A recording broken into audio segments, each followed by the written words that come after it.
नमस्कार दोस्तों, स्वागत है आपका हमारे YouTube चैनल ऑनलाइन टीचिंग पे। आज हम साइकोलॉजी के फोर्थ सेशन पढ़ेंगे। इससे पहले हम 3 सेशन पढ़ चुके हैं। पहले सेशन में हमने साइकोलॉजी का अर्थ, इतिहास, उत्पत्ति के बारे में अध्ययन किया। इसके बाद हमने शिक्षा पढ़ी और इसके बाद हमने शिक्षा मनोविज्ञान पढ़ी। तो दोस्तों, आज का हमारा सेशन रहेगा चाइल्ड डेवलपमेंट का, बाल विकास का, जो कि अपने आप में एक ही इम्पोर्टेंट टॉपिक है। और दोस्तों, इस टॉपिक से किसी भी एग्जाम आप रीट दे लो, टेट दे लो, KVS, DSSB, UP TET, MP TET, S TET, जितने भी सारे टीचर रिलेटेड एग्जाम हो, चाहे वो लेवल फर्स्ट हो, सेकंड ग्रेड हो, फर्स्ट ग्रेड हो, सभी टीचर्स के जो एग्जाम होते हैं उससे इस टॉपिक से संबंधित उसमें क्वेश्चन 101 पूछे जाते हैं। तो दोस्तों, आज अब अध्ययन करेंगे बाल विकास का। तो दोस्तों, अब इसको स्टार्ट करते हैं हम। और हम आपको बता दें कि बाल विकास का अध्ययन कर रहे हैं, तो बाल विकास में हम किन किन चीजों का अध्ययन करते हैं, बाल विकास में हम क्या चीज पढ़ते हैं और किस किस चीजों को पढ़ते हैं। तो दोस्तों, जब कोई भी मानव या बालक जन्म लेता है तो उससे पहले उसका बीजारोपण होता है, और उस बीजारोपण को हम कहते हैं दोस्तों गर्भधारण। तो दोस्तों, गर्भधारण कहते हैं मनुष्य में जब, और फिर इसके बाद गर्भधारण के लगभग 9 महीने 10 दिन बाद बच्चा जब पैदा होता है, और पैदा होने के बाद को हम शिशु अवस्था कह सकते हैं, शिशु काल कह सकते हैं, या दोस्तों इसी को हम शैशवावस्था कह सकते हैं।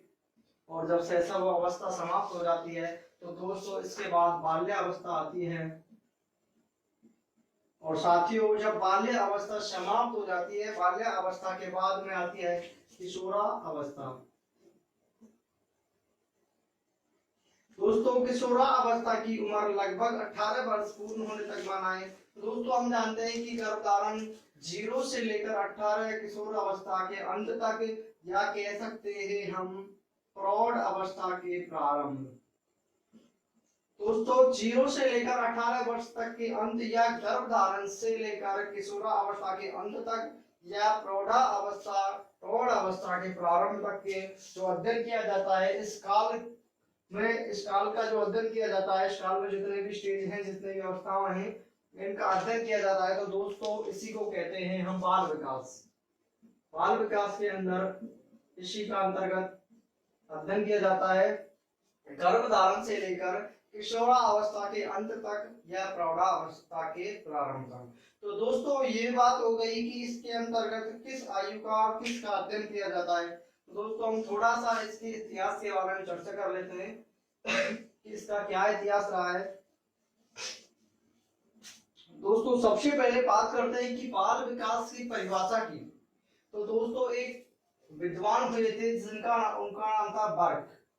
महोदय बर्क ने सर्वप्रथम बाल विकास को परिभाषित किया।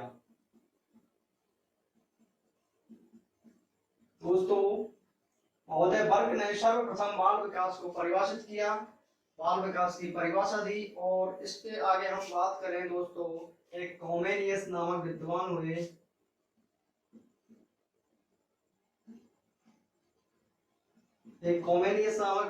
हुए। इन्होंने 1627 में दोस्तों एक स्कूल ऑफ इन्फेंसी, दोस्तों 1627 में कॉमेनियस के द्वारा स्कूल ऑफ इन्फेंसी की स्थापना की गई, जिसे हम शिशु पाठशाला कहते हैं। तो सबसे पहला बाल विकास के क्षेत्र में कार्य हुआ कॉमेनियस के द्वारा 1627 में स्कूल ऑफ इन्फेंसी की स्थापना। और इन्हीं कॉमेनियस के द्वारा 1657 ईस्वी में 2 पुस्तकें लिखी गई, और वो दोनों पुस्तकें चित्रमयी थी। और ये दोनों पुस्तकें दोस्तों किस प्रकार की थी? ये दोनों पुस्तकें दोस्तों इस प्रकार की थी, जिस प्रकार आज के जो वर्तमान में प्रेजेंट टाइम में जो हमारी वर्णमाला आती है, हिंदी वर्णमाला या इंग्लिश की जो वर्णमाला आती है, उसमें जैसे कि इंग्लिश की वर्णमाला की बात करें, ए होता है एप्पल, ए फॉर एप्पल सेब बना हुआ होता है, बी होता है बी फॉर बॉय बना हुआ होता है। इस प्रकार की 2 चित्रित जो इन्होंने बुक्स लिखी, जो किताबें लिखी, इस प्रकार की थी, जो कि इनका यूज वर्तमान में भी हो रहा है। इस प्रकार की उन्होंने 2 पुस्तकें लिखी 1657 में। तो दोस्तों ये हो गई कॉमन ईयर्स की बात। तो बात करते हैं दोस्तों थोड़ा सा आगे की कि 1774 ईस्वी की बात है। सन 1774 में इसका वैज्ञानिक विवरण प्रस्तुत किया गया। वैज्ञानिक विवरण प्रस्तुत किया गया और पेस्टोलॉजी के द्वारा। एक वैज्ञानिक, एक दार्शनिक थे, उनका नाम था पेस्टोलॉजी। ये एक फिलोसोफर थे दोस्तों। पेस्टोलॉजी के द्वारा अपने 3.5 वर्षीय पुत्र पर, अपने 3.5 वर्षीय पुत्र पर एक ग्रंथ लिखा गया, एक पुस्तक लिखी गई, एक बुक लिखी गई, उसका नाम था बेबी बायोग्राफी।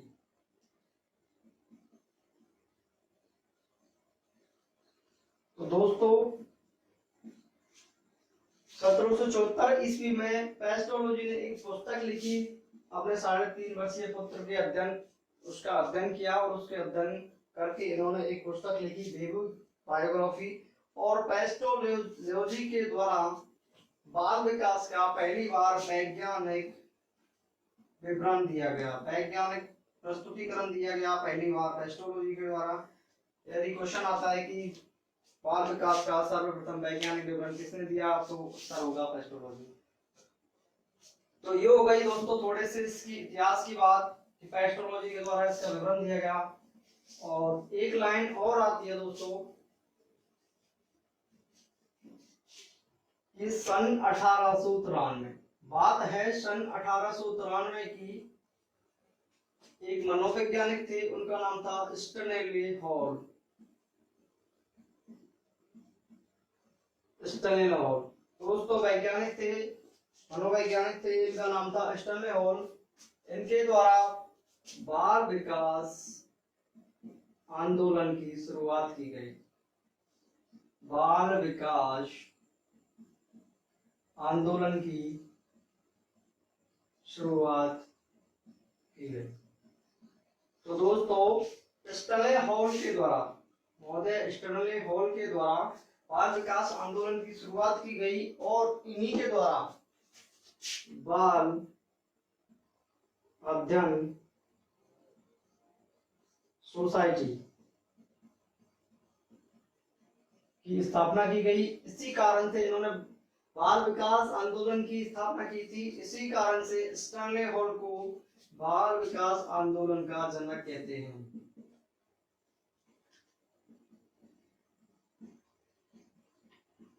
इसी कारण से दोस्तों स्टैनली हॉल को बाल विकास आंदोलन का जनक कहते हैं। तो ये हो गई दोस्तों इसके थोड़े से इतिहास की चर्चा, इसके थोड़े से हिस्ट्री की चर्चा की। दोस्तों अब आगे बात करते हैं हम बाल विकास में। एक टॉपिक आता है अभिवृद्धि एवं विकास, ग्रोथ एंड डेवलपमेंट। उसके बारे में बात करेंगे हम। यहाँ पे सारे टॉपिकों को थोड़े थोड़े टुकड़ों में तोड़कर पढ़ेंगे। हमारा जो शिक्षण सूत्र है अंश से पूर्ण की ओर, उस शिक्षण सूत्र से पढ़ेंगे। तो सबसे पहले दोस्तों हम बात करते हैं अभिवृद्धि एवं विकास, ग्रोथ एंड डेवलपमेंट।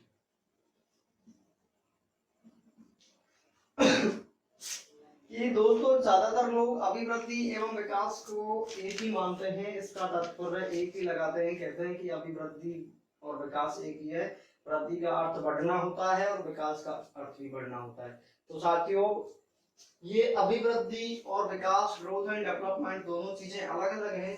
हम दोनों चीजों की अलग अलग बात करेंगे। तो दोस्तों सबसे पहले बात करेंगे हम अभिवृद्धि। दोस्तों अभिवृद्धि की बात करें तो अभिवृद्धि का तात्पर्य होता है शारीरिक अंगों का बढ़ना। शारीरिक अंगों का बढ़ना, आकार में परिवर्तन होना, आकृति में परिवर्तन होना, तो ये कहलाती है अभिवृद्धि। शारीरिक अंगों का बढ़ना, आकार बढ़ना।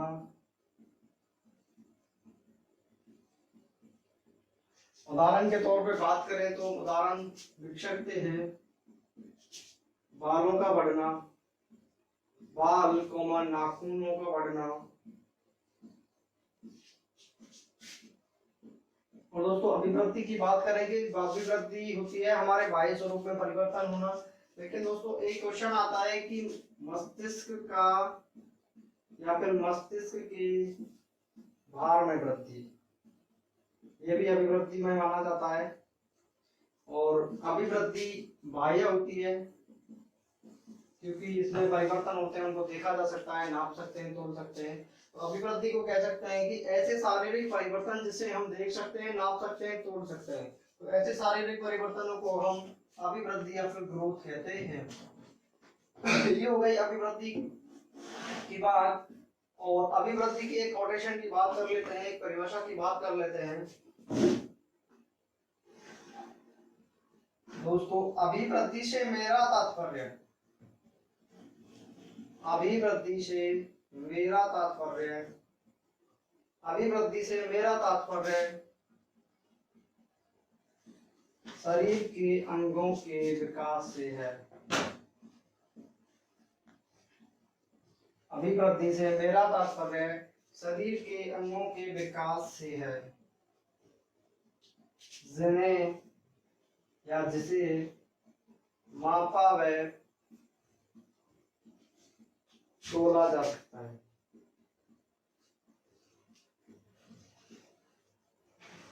तो दोस्तों अभिवृद्धि से मेरा तात्पर्य शरीर के अंगों के विकास से है, जिन्हें मापा व तोला जा सकता है। तो दोस्तों ये कोटेशन, ये परिभाषा दी थी सोरेनसन महोदय ने। ये परिभाषा है अभिवृद्धि की, जो कि सोरेनसन महोदय के द्वारा दी गई है। सोरेनसन महोदय की परिभाषा है कि अभिवृद्धि से मेरा तात्पर्य शरीर के अंगों के विकास से है, जिन्हें मापा जा सकता है एवं देखा जा सकता है। तो ये हो गई अभिवृद्धि के बारे में बात की, शरीर के अंगों का बढ़ना, शरीर के बाह्य अंगों का बढ़ना जिसे हम देख सकते हैं, नाप सकते हैं। उदाहरण में बात करेंगे बाल का बढ़ना, नाखूनों का बढ़ना, मस्तिष्क के भार में वृद्धि, और भी जैसे अंगों में वृद्धि, ये भी हमारा अभिवृद्धि है। तो दोस्तों ये हो गई अभिवृद्धि की बात। अब इसके बाद चर्चा करेंगे हम विकास के बारे में कि विकास क्या है।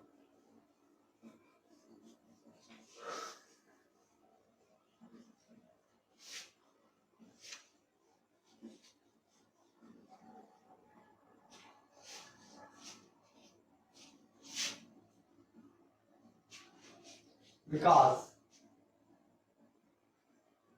डेवलपमेंट। दोस्तों बात कर लेते हैं विकास के बारे में। तो विकास के बारे में हम बात करते हैं, विकास आंतरिक परिवर्तन होता है। और विकास के बारे में हम चर्चा करते हैं हमारी पहली परिभाषा से कि विकास से तात्पर्य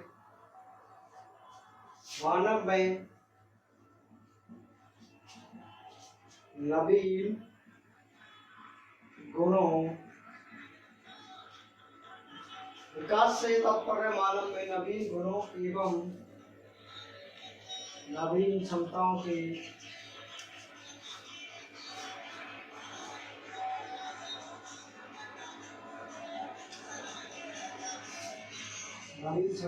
संचार से है। तो दोस्तों परिभाषा है कि विकास से तात्पर्य मानव में नवीन गुणों एवं नवीन क्षमताओं के संचार से है। तो यहाँ पे बात की गई है नवीन की। तो दोस्तों ये परिभाषा है गैसल महोदय की। गैसल महोदय ने परिभाषा दी है कि विकास से तात्पर्य नवीन गुणों एवं नवीन क्षमताओं के विकास से है। जो नए नए जो गुण विकसित होते हैं बच्चे में, बालक में, उससे और जो क्षमताएं विकसित होती हैं उसको हम विकास कहते हैं। अगली बात परिभाषा की बात करें, विकास इस प्रकार की प्रक्रिया है, विकास इस प्रकार की प्रक्रिया है जो गर्भधारण अवस्था से, या गर्भकाल से प्रारंभ होकर या फिर गर्भधारण से तब तक चलती है विकास इस प्रकार की प्रक्रिया है जो गर्भधारण से जब तक चलती है, जब तक मानव प्रौढ़ावस्था को प्राप्त कर लेता है।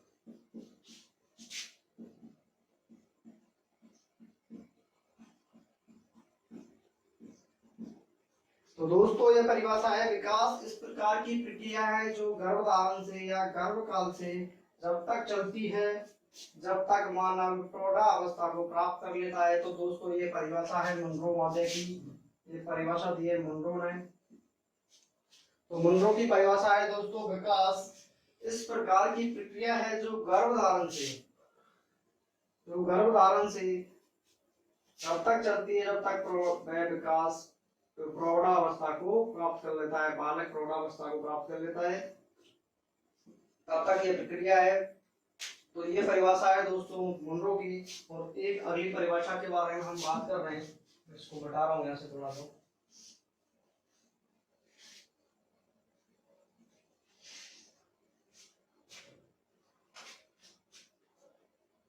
विकास का अर्थ,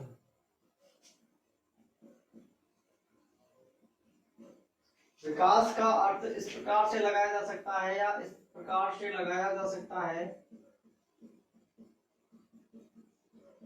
विकास का अर्थ इस प्रकार से लगाया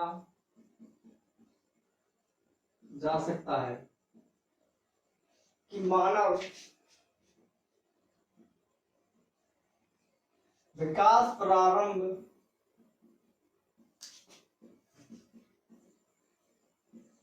होने से, कि मानव विकास प्रारंभ होने से पूर्ण होने तक इसे प्राप्त करता है।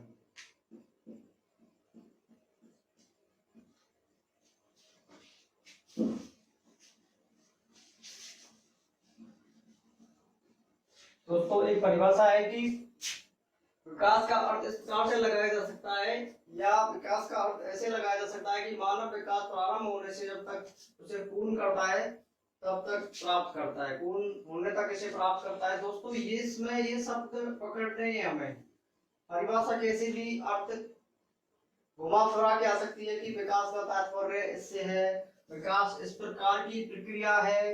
तो ये ऊपर की लाइन इसमें ये फेरबदल कर सकता है, लेकिन ये जो वर्ड होते हैं कि प्रारंभ होने से पूर्ण होने तक, ये वर्ड इसमें फिक्स रहेंगे। तो दोस्तों ये परिभाषा है गार्डनर की। दोस्तों ये परिभाषा दी है गार्डनर मॉडल ने। तो हमें इस प्रकार का ध्यान रखना है कि ये परिभाषाएं चेंज होती रहती है। ये जो वर्ड है बहुत सारी किताबें हैं, किसी में कुछ मिलता है, किसी में कुछ मिलता है, लेकिन हमें तो ये याद रखना है कि इसमें क्या कहा है गार्डनर ने, प्रारंभ होने से पूर्ण होने तक। गैसल ने क्या कहा था कि नवीन क्षमताओं का विकास होता है, नवीन गुणों का विकास होता है। इसी तरह से हमें ये परिभाषा याद रखनी है। ये इनमें आप अलग अलग बुक्स पढ़ोगे तो इनमें ये सारी चीजें अलग मिलेंगी। दोस्तों यो वही परिभाषाओं के बारे में बात। अब हम अभिवृद्धि और विकास के अंतर के बारे में जान लेते हैं।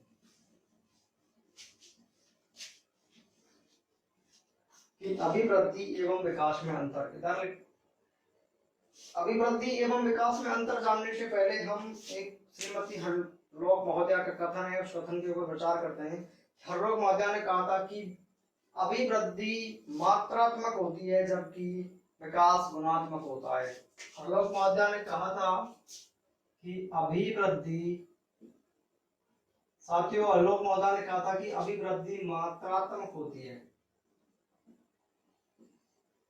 और विकास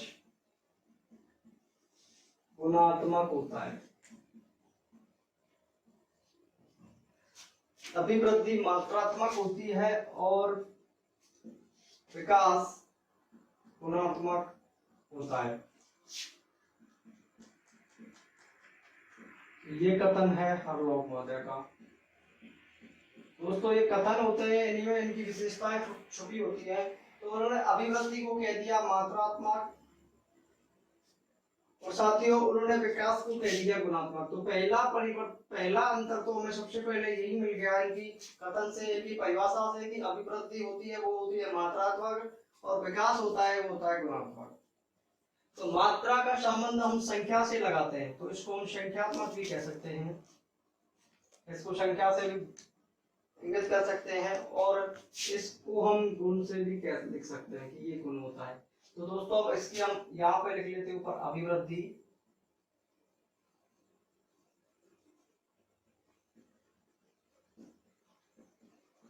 और ये हो गया विकास।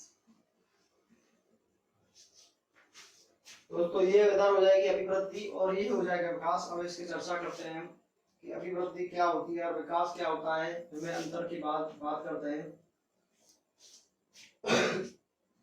अभिवृद्धि का स्वरूप क्या होता है, अभिवृद्धि कैसी होती है? अभिवृद्धि शारीरिक होती है कि शारीरिक अंगों का वर्णन।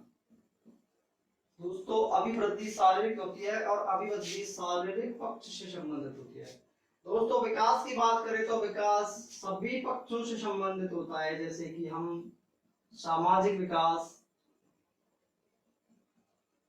नैतिक विकास, संज्ञानात्मक विकास, भ्रामक विकास, ये भी जितने सारे विकास है ये सभी पक्ष से विकास में सम्मिलित होते हैं। और अभिवृद्धि होती है वो शारीरिक पक्ष होता है। तो इसका अभिवृद्धि, जैसे कि इसमें एक ही पक्ष है तो इसको कह सकते हैं हम एक पक्षीय है। तो अभिवृद्धि होती है वो एक पक्षीय होती है, इसको या फिर हम व्यक्त करें तो एकांकी कह सकते हैं। और यदि विकास की बात करें तो ये इसमें सभी पक्ष सम्मिलित होते हैं। और आगे अभिवृद्धि की बात करें तो दोस्तों जैसे मात्रात्मक होती है और ये गुणात्मक होती है। और अभिवृद्धि की बात करें तो ये छोटी होती है, संकीर्ण होती है, जिसकी अवधारणा है वो संकीर्ण है। अभिवृद्धि की अवधारणा दोस्तों संकीर्ण है या संकुचित कह सकते हैं।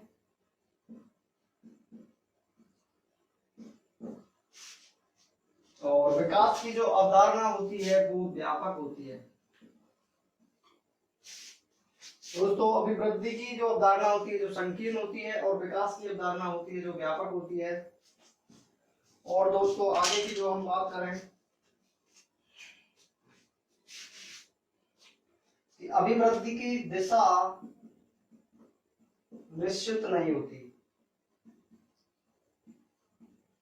दोस्तों अभिवृद्धि की दिशा निश्चित नहीं होती, दिशा फिक्स नहीं होता, इसका कोई क्रम नहीं होता। जबकि विकास की दिशा व क्रम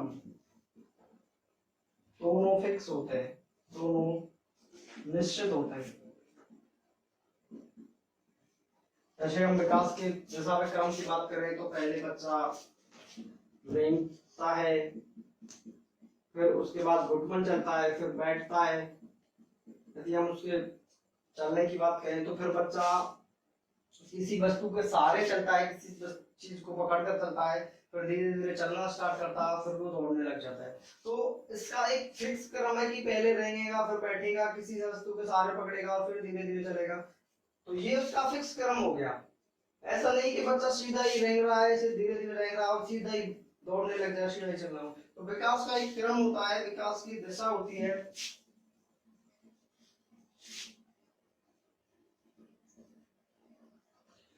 और दोस्तों आगे की बात करें तो अभिवृद्धि संरचना से संबंधित होती है, स्ट्रक्चर से संबंधित होती है। अभिवृद्धि संरचना में सुधार से संबंधित होती है, या कह सकते हैं संरचना से संबंधित होती है। और विकास की बात करें तो दोस्तों अब विकास कार्य क्षमता में सुधार।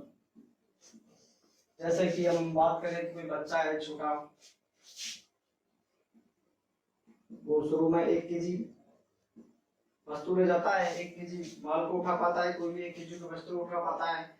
लेकिन जब वो बड़ा होता है, उसके अंगों का विकास हो जाता है, तो वही बच्चा 5 केजी की वस्तु भी उठा लेता है। तो इसकी कार्य क्षमता में वृद्धि हो गई, कार्य क्षमता बढ़ गई।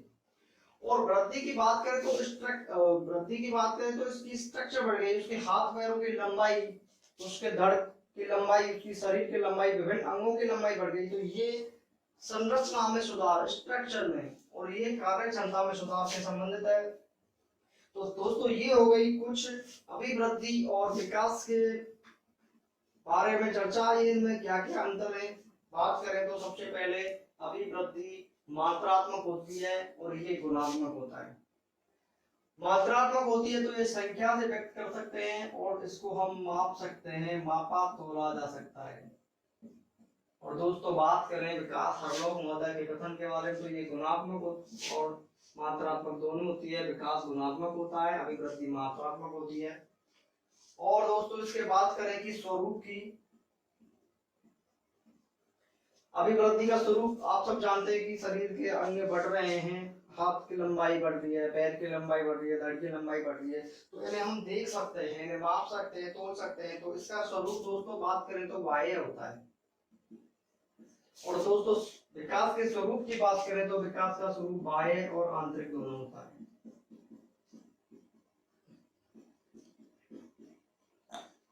तो ये दोस्तों ये हो गए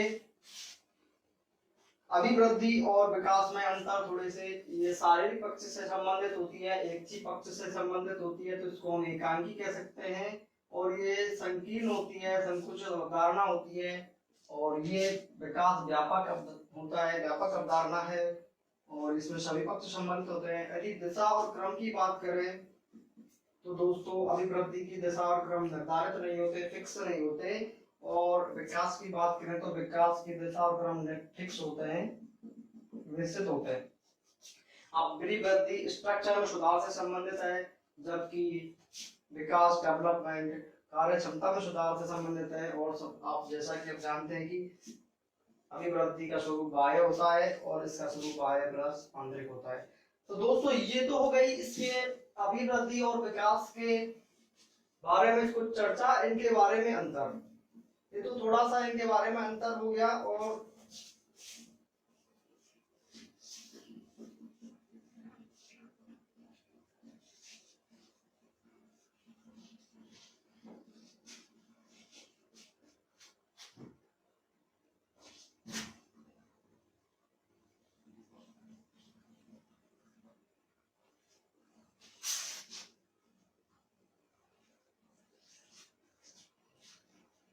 तो दोस्तों बात करें कि अभिवृद्धि और विकास होते हैं वो एक दूसरे के पूरक होते हैं। अभिवृद्धि और विकास दोनों एक दूसरे के पूरक होते हैं। और अभिवृद्धि और विकास दोनों ही गर्भकाल से प्रारंभ होते हैं। तो दोस्तों ये गर्भकाल से दोनों ही एक दूसरे के पूरक होते हैं और ये दोनों ही गर्भकाल से प्रारंभ होते हैं। तो ये दोस्तों ये हो गई अभिवृद्धि एवं विकास की बारे में अंतर, अभिवृद्धि एवं विकास की चर्चा। आगे हम अभिवृद्धि एवं विकास के कुछ सिद्धांतों की बात करेंगे कि अभिवृद्धि और विकास के कौन कौन से सिद्धांत हैं और उनका मतलब समझेंगे, उनके बारे में पढ़ेंगे।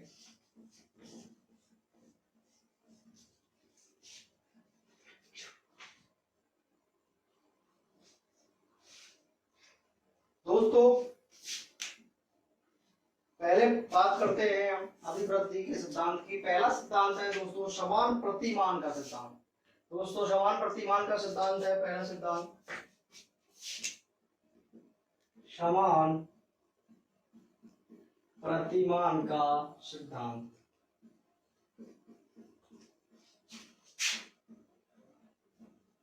हेडिंग बना सकते हैं आप, वृद्धि और विकास के सिद्धांत। प्रतिमान की बात करें दोस्तों, प्रतिमान शब्द की बात करें तो प्रतिमान शब्द को साथियों हम कह सकते हैं प्रतिमा। प्रतिमा मतलब मूर्ति, दूसरा रूप। तो अब इस सिद्धांत को हम समझ लेते हैं कि संसार में जितने भी जीव है, जितने भी प्राणी हैं, उनका विकास उनके ही समान प्रतिमान वाले जीवों के समान होता है। जैसे कि बात करें हम एक मानव की, एक मानव के शिशु की बात करें और एक हम बिल्ली के शिशु की बात करें। ये मान लो कोई बिल्ली है, बन रही है, अच्छी तरह से बन रही है। मान लो ये कोई बिल्ली का शिशु है और ये मानव का शिशु है।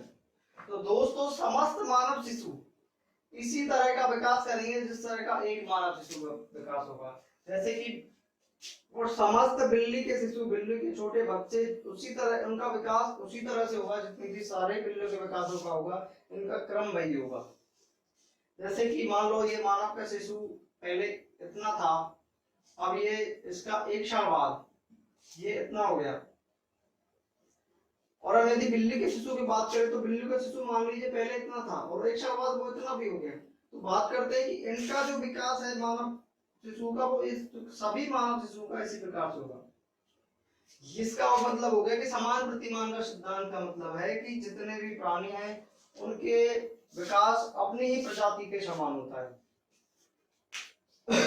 तो ये हो गया हमारा समान प्रतिमान का सिद्धांत। आगे हम बात करते हैं व्यक्तिगत भिन्नता का सिद्धांत।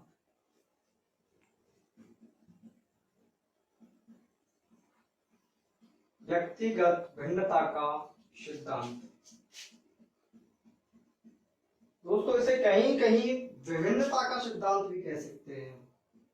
बहुत सारी किताबों में इसे व्यक्तिगत भिन्नता का सिद्धांत नाम न देकर विभिन्नता का सिद्धांत नाम दिया है।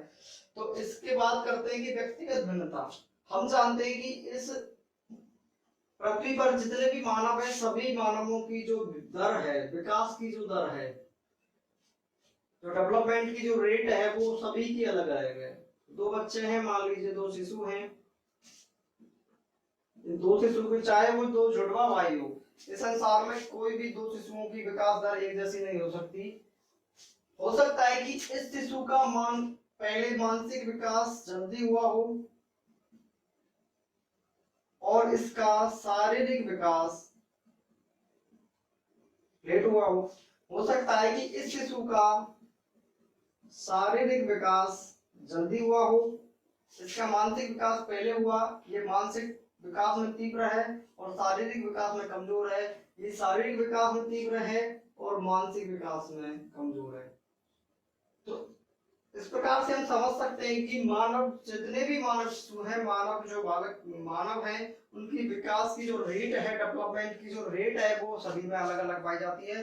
कोई भी दो मानव शिशु या मानव एक जैसी रेट पे डेवलप नहीं कर सकते, सभी की रेट होती है, सभी की अलग अलग रेट होती है, चाहे उनमें थोड़ा सा ही फर्क हो। तो ये हो गई हमारे व्यक्तिगत भिन्नता के सिद्धांत की बात। अगले सिद्धांत की बात करते हैं हम निरंतरता का सिद्धांत।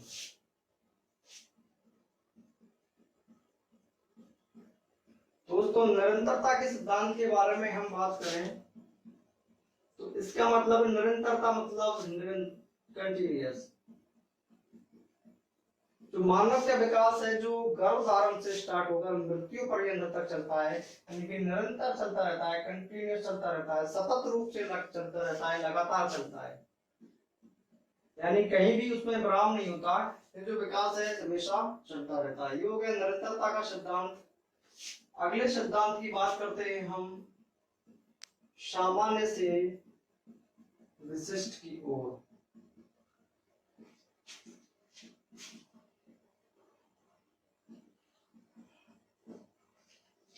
दोस्तों बात करें कि पहले मानव शिशु होता है, जो बालक होता है, वो सामान्य क्रिया करता है, उसके बाद विशिष्ट क्रिया करता है। पहले सामान्य व्यवहार करता है, उसके बाद विशिष्ट व्यवहार करता है। जैसे कि कोई छोटा बच्चा होता है, छोटा बालक होता है, तो वह क्या करता है, उसको सभी जो पक्षी दिखते हैं, चाहे वो मोर हो, सभी पक्षियों को चिड़िया कहता है,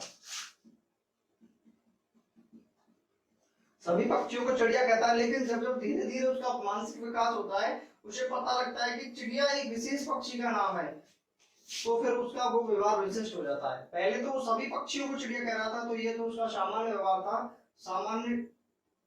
व्यवहार था। अब ये जो एक विशेष पक्षी जो कि चिड़िया है, उसी को चिड़िया बुला रहा है, तो ये उसका विशेष व्यवहार हो गया।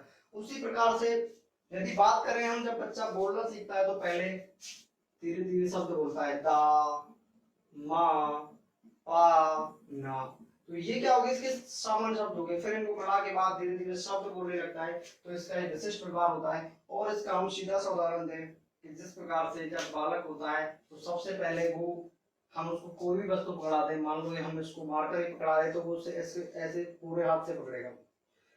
पूरे हाथ से उसको ऐसे पकड़ेगा। लेकिन बच्चे का जब विकास होगा, जब वो बालक शैशवावस्था में आएगा, जब वो लिखना सीखेगा, उससे पहले बच्चा उस कलम को ऐसे एक अंगूठा और 2 उंगलियों के निशान से पकड़ेगा और उसको ऐसे विशेष रूप से लिखना, राम आम खाता है, जो भी लिखेगा वो इस रूप से करना है। तो ये क्या हुआ, तो पहले तो उसको ऐसे पूरी उंगली से पूरे हाथ से पकड़ रहा था, लेकिन अब ये इसको क्या कर रहा है कि एक अंगूठे और 2 उंगलियों से पकड़ रहा है। तो ये हो गया उसका विशिष्ट व्यवहार।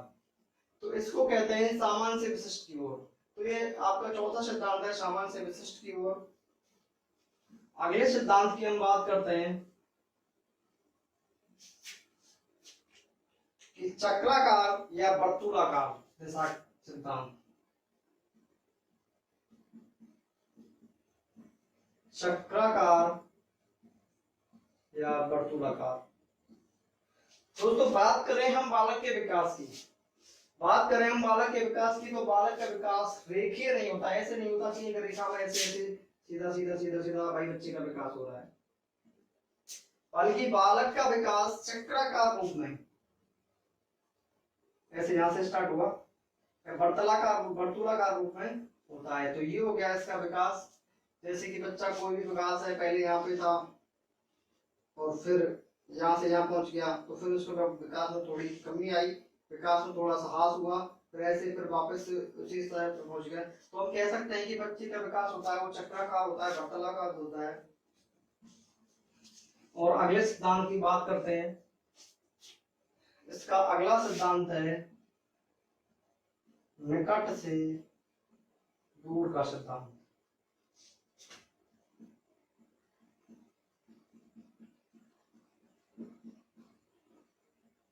दोस्तों इस सिद्धांत की बात करें कि पहले निकट से दूर का सिद्धांत है, इसको दिशा का सिद्धांत भी कह सकते हैं हम, या दिशा विकर्ण का सिद्धांत भी कह सकते हैं। जैसे कि मान लो बालक की कोई भी मांसपेशी है, हड्डी है, तो पहले उसका क्या होगा, पहले इसके मध्य भाग का विकास होगा, फिर उसके साइडों का विकास होगा। ऐसे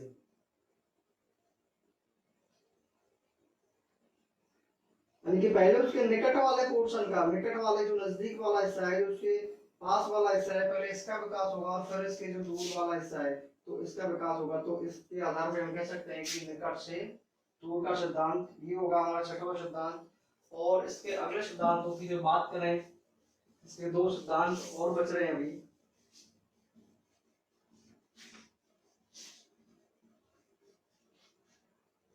जिसको हम कहते हैं दिशा व क्रम का सिद्धांत या दिशा का सिद्धांत। दोस्तों दिशा का सिद्धांत,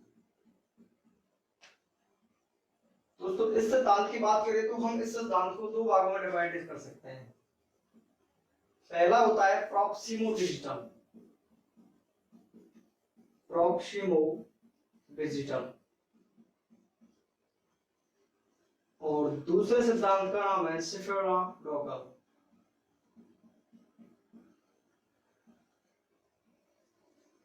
या इसी सिद्धांत को हम कहते हैं आपाद मस्तक, या इसी सिद्धांत का दूसरा नाम है मस्तक बोधमुखी, और इस सिद्धांत का नाम है केंद्राभिमुखी सिद्धांत। इन दोनों सिद्धांतों के बारे में चर्चा करेंगे। प्रॉक्सिमो डिजिटल क्या होता है, सिफेराडोकल क्या होता है। पहले बात करते हैं हम सिफेराडोकल सिद्धांत की।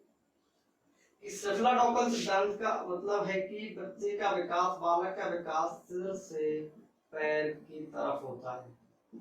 यानी कि ये कोई मानव शिशु है, ये इसका सिर है, तो इसका पहले इसके सिर का विकास होगा और बाद में इसके पैरों का विकास होगा। यानी कि विकास की जो दिशा होगी वो सिर से पैरों की तरफ होगी, जिसको हम सिफेराडोकल या आपाद मस्तक या मस्तक बोधमुखी कहते हैं। और बात करें हम प्रॉक्सिमो डिजिटल की, तो प्रॉक्सिमो डिजिटल सिद्धांत के अनुसार कहते हैं हम कि पहले बालक की जो ये सेंटर में विकास होता है, पहले बच्चे के मध्य का भाग का विकास होता है और फिर विकास के चारों तरफ फैलता है, ऐसे ऐसे इसका विकास होता है। तो इस सिद्धांत को हम कहते हैं केंद्राभिमुखी या प्रॉक्सिमो डिजिटल। केंद्राभिमुखी मतलब केंद्र से विकसित ऐसे विकास चलता है। ये हो गया विकास के दृष्टि से सिद्धांत प्रॉक्सिमो डिजिटल या केंद्राभिमुखी, सिफेराडोकल या आपाद मस्तक या मस्तक बोधमुखी। अब हम इसके लास्ट सिद्धांत की बात करते हैं।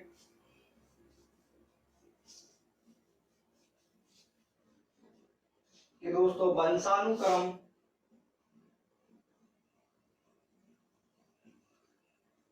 व वातावरण का सिद्धांत। दोस्तों ये सिद्धांत दिया गया था स्किनर के द्वारा